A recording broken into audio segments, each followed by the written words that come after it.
It is 3 a.m. You are awake. You have been for a while now. The darkness around you is total. No streetlights, no phone screen, no quiet hum of electronics in the next room. Nothing but the sound of a fire dying. You are not anxious about being awake. You are not checking the time. You are not calculating how many hours you have left before morning, because you have no idea what time it is, and you never have. This is normal. This is expected. You have been waking in the middle of the night your entire life, and so has every human before you for 100,000 years. What changed is not your body. What changed is the world around it.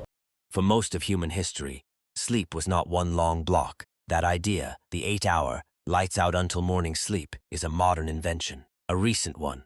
Before artificial light reshaped the human night, almost everyone on Earth slept in two separate pieces. Historian A. Roger Ekirch spent 16 years combing through diaries, court records, medical texts, and literature from pre-industrial Europe. He wasn't looking for a pattern, he just kept finding one. People called it first sleep and second sleep. First sleep began shortly after dark, typically around 9 or 10 p.m. It lasted roughly 4 hours. Then something happened that no modern doctor would call healthy, and no modern person would call normal. They woke up, intentionally, naturally, without alarm or distress. The body surfaced from deep sleep into a state of calm wakefulness that Ekirch found referenced across every culture he studied, in Homer, in African tribal records, in medieval French, in Chaucer. In one 15th century medical text, a physician specifically recommended that the best time for a married couple to conceive was not before bed, but during this window, because both partners would be rested, alert, present. This waking hour, sometimes called the watching hour, lasted anywhere from 30 minutes to 2 hours, and what people did with it is where it gets strange. Some prayed. Some lay quietly and thought through problems that had followed them into sleep. Some got up and visited neighbors who were also awake, also waiting. Some wrote. Some reported their clearest thoughts of the day arriving in this window. Ideas that felt unreachable during daylight, surfacing calmly in the dark as if the noise had finally been turned off. Then they slept again, second sleep, until dawn. Now here is what neuroscience confirms about that watching hour.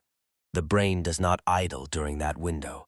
It enters a state researchers call relaxed wakefulness, theta wave dominance, the same brainwave pattern associated with deep meditation and creative insight. The prefrontal cortex, the part of your brain responsible for self-censorship, judgment, and anxiety, goes quiet. The associative regions stay active. It is, neurologically speaking, one of the most fertile mental states a human brain can occupy. And for most of human history, people stumbled into it every single night without trying. In 2017, a team from the University of California studied the Hadza of Tanzania, one of the last remaining hunter-gatherer populations on Earth.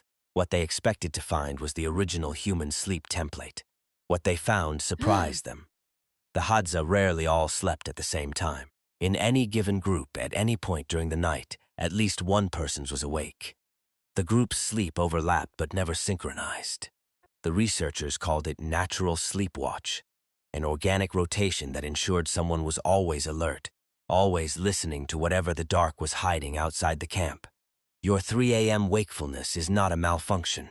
It may be an ancient system running exactly as designed, on a body that was never built for a sealed room, blackout curtains, and the expectation of 8 consecutive hours. But let's go further back, before the fire, before the camp. The hominids that came before modern humans, Homo heidelbergensis, the Neanderthals, slept in trees. The transition from arboreal sleeping to ground sleeping is one of the most consequential biological shifts in human evolution, and almost no one has ever thought about it. Sleeping on the ground meant deeper sleep, more REM, more aggressive synaptic pruning. The brains of ground-sleeping hominids grew larger over hundreds of thousands of years, because deeper sleep allows for more complete restoration of the prefrontal cortex, more efficient memory consolidation, more powerful creative processing. We became smarter because we learned to sleep in a different position.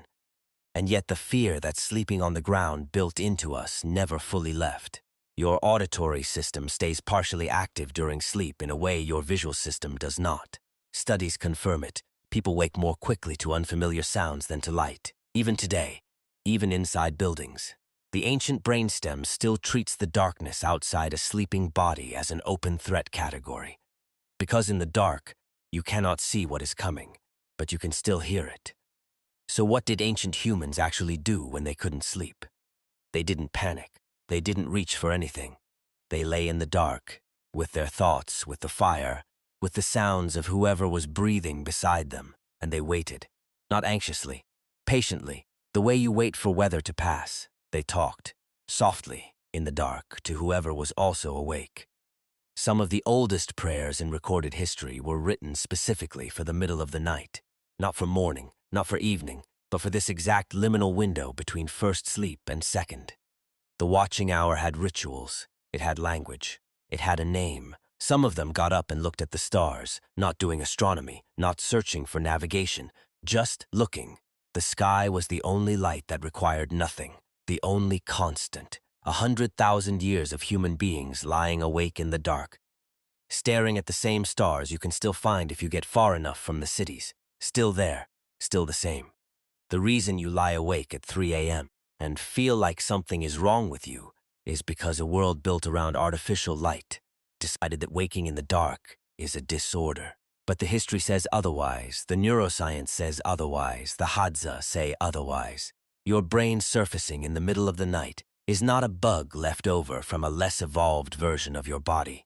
It is a feature that kept your species alert, creative, and connected across 100,000 years of nights that had no end in sight. The ancient human did not sleep through the night. They lived inside it.